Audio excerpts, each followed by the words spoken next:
But I kind of want to talk to you about the Mhm. strategy part. So you talked about like adjusting the strategy. So I remember like when I started trading and I was learning my way through like options and figuring out what indicators work best, and you fail again and again in the simulations like a Mhm. thousand times. Like life never goes like it is in the simulations. But I remember one day like I had another failed strategy, and that is when sort of like I realized that the way I need to look at failure is a bit more specific, rather than in broad senses, as we discovered, sort of as we discussed in the beginning. So now the way I define failure, which sort of like also you mentioned, is that it is the result of a strategy that did not work. Mhm. Right? It doesn't anywhere, it does not like in any of this, like any part of this sentence, it doesn't imply in anywhere that I didn't achieve the outcome because the outcome wasn't destined for me. It's that I just used the wrong strategy, so it took me away from the outcome. Right? Like if I had done maybe the opposite, or if I had just stayed and not become greedy or come out at the right time, I would have achieved the outcome. Right? So all of these sort of possibilities, but the strategy that I had created didn't work. And that sort of like helped me understand that I can take that same principle and I can apply it by asking myself this question.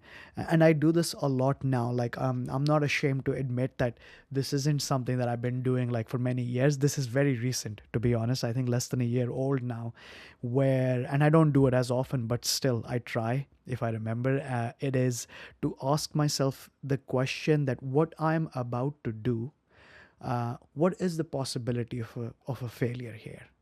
Right? Like, am I missing something in here that could prevent the scale from shifting extremely strongly towards the failure side? And I find more often than not, it helps me question that, am I just doing this because I'm excited that I see something really quickly? Can I explain to myself that why am I doing this?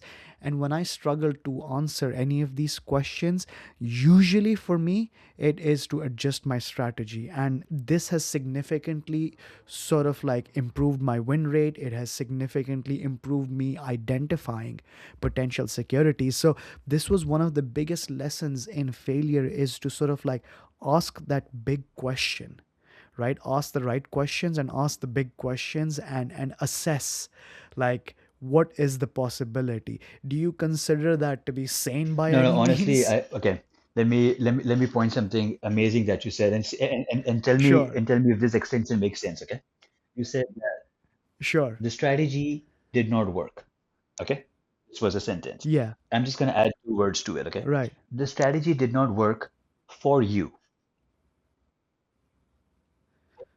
Okay. So Interesting. I think failure is also very personalized, right? Uh, a success routine or might not work for you, but might work for somebody else, right? A routine that helps you first, like, so I feel like, uh, let's put it this way. There are mentors, there are motivational speakers or so, right? But let's say a mentor or a motivational speaker does not talk to each of his clients, does not speak to each of his client in the same tone or with the same words or with the same strategy. To each he kind of, customizes how to invoke this part in him, how to make him understand this thing. Maybe this thing doesn't work for him, but maybe this methodology will work better for this person, knowing how the person is, right? So in a way, failure is also very personalized in that sense. Like when you talk about strategies, there are so many strategies out there. Like when you talk about indicators, let's say, right? Why some indicators work better for you, but at the same time, some indicators work better for other people. Indicators, That's very good. Yeah, that's right? you've raised a very Because good point here, indicator is the right? Like, same. okay. So understanding yourself is also a very big part of personalize the personalization of failure. What is failure to Right. me, not to that person, right? For somebody, example, for somebody, a 70% win rate is success, but for you, it's not, right? Right. So Right. also having the understanding of having proper expectations of things and knowing yourself, or knowing this is what I do, this is what I do better. Let's go back to the exercise point of the thing, right? For some people, more reps work better. For some people, heavy lifting work better, right? So Right.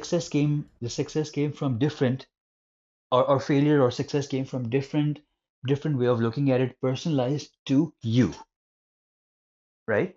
So I think this is also a big part of the equation, that knowing like, of course, whatever capabilities you don't have, you can get and you can refine, but the best is what is natural to you Right. is the best thing to work on in that sense, right? This comes easy to me, why not just do it and refine this rather than learn something brand new? Like mimicking is the worst way of success, is the most difficult way of success, I would say, right? Because Right.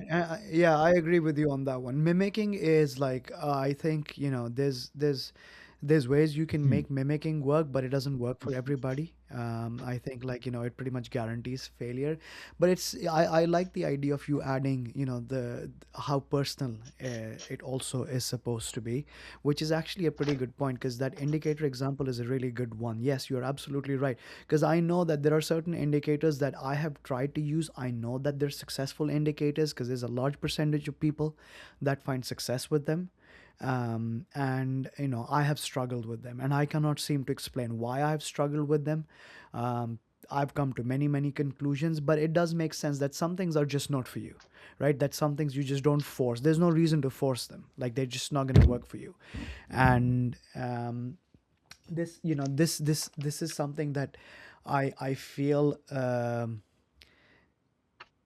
most people don't realize. I feel that most people they rather process this on an emotional level because I don't think anybody likes to lose, mhm. right? So that judgment part of your that logic part of your brain kind of shuts down, right?